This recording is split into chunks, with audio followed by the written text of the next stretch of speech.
Halo adik-adik, berjumpa kembali bersama Desutrisna. Pada video kali ini, kita akan belajar bersama materi IPA kelas 7 SMP tentang pencemaran lingkungan.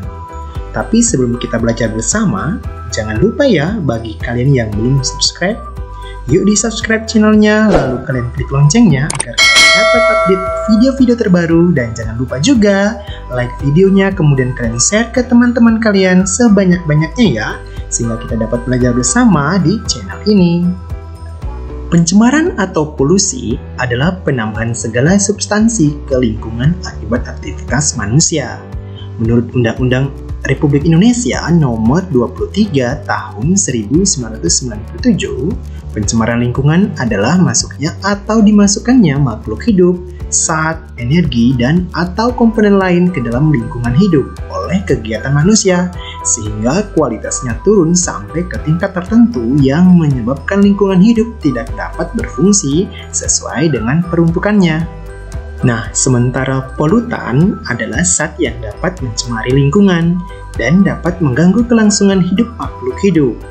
Polutan dapat berupa zat kimia, debu, suara, radiasi, atau panas yang masuk ke dalam lingkungan. Kapan suatu zat dapat dikatakan sebagai polutan?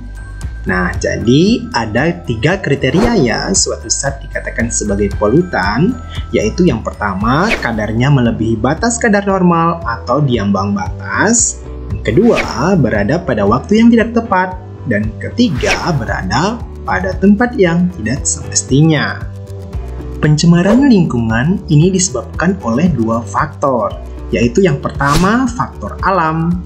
Nah, pencemaran lingkungan dapat terjadi secara alami, contohnya letusan gunung, gempa bumi, perubahan iklim, banjir, kekeringan, dan angin topan. Manusia tidak dapat mencegah pencemaran lingkungan yang diakibatkan oleh faktor alam, tetapi manusia hanya dapat mengendalikan pencemaran yang diakibatkan oleh faktor kegiatannya sendiri. 2. Faktor manusia. Manusia memenuhi kebutuhan hidupnya dengan memanfaatkan sumber daya alam dari lingkungannya. Jika populasi manusia semakin banyak, maka semakin banyak sumber daya alam yang diambil dari lingkungannya. Hal ini menyebabkan terjadinya kerusakan lingkungan dan pencemaran. Ada beberapa perilaku manusia yang mempengaruhi kehidupan manusia secara global, antara lain 1. Penebangan hutan hujan tropik di Indonesia itu dapat berpengaruh pada perubahan iklim global karena hutan merupakan paru-paru dunia. Yang kedua, uji coba senjata nuklir berpengaruh pada perubahan iklim global. Dan yang ketiga adalah karbon dioksida hasil pembakaran dapat menimbulkan efek rumah kaca. Efek rumah kaca dapat menyebabkan es mencair sehingga permukaan air laut meningkat dan dapat menenggelamkan daratan. Peranan manusia mengatasi pencemaran lingkungan. Manusia memiliki peranan yang sangat penting untuk mengatasi pencemaran lingkungan yang terjadi akibat ulah manusia sendiri. Beberapa hal yang dapat dilakukan manusia untuk mengatasi pencemaran lingkungan antara lain 1. Melakukan penghijauan. Nah, salah satu cara mengatasi pencemaran tanah adalah penghijauan kembali dengan cara memberi humus tanah sehingga tanaman kembali subur. 2. Rotasi tanaman. Rotasi tanaman adalah salah satu upaya yang dilakukan untuk mempertahankan kesuburan tanah. Hal ini dapat dilakukan dengan cara menanam jenis tanaman yang berbeda pada tempat yang sama secara bergantian. 3. Penggunaan pupuk seperlunya. Penggunaan pupuk buatan seperti urea, ZA, dan NSP yang berlebihan sangat merusak lingkungan karena dapat menyebabkan eutrofikasi dan dapat meningkatkan keasaman tanah.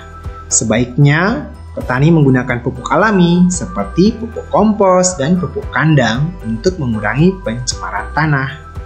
4. Pembuatan sengkedan. Salah satu upaya untuk mengatasi kerusakan tanah karena erosi adalah dengan pembuatan sengkedan di tanah berbidang miring, seperti lereng bukit dan pegunungan. 5. Reboisasi. Reboisasi adalah penanaman kembali lahan-lahan yang gundul.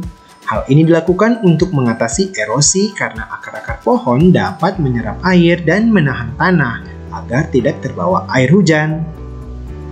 6. daur ulang. Saat ini banyak sekali produk daur ulang yang bisa dipakai kembali, pendaur ulang sampah-sampah rumah tangga dan sampah dari pasar menjadi pupuk yang dapat dimanfaatkan petani. Biasanya sampah pasar berupa sayur-sayuran yang telah membusuk. Nah, jika diolah kembali dan ditambah kotoran hewan, akan menjadi pupuk alami yang sangat baik untuk tanaman. Nah, demikian adik-adik belajar kita kali ini ya tentang pencemaran lingkungan. Nah, terima kasih sudah menyimak video ini. Semoga dapat dipahami. Tetap semangat ya belajarnya. Sampai jumpa di video selanjutnya.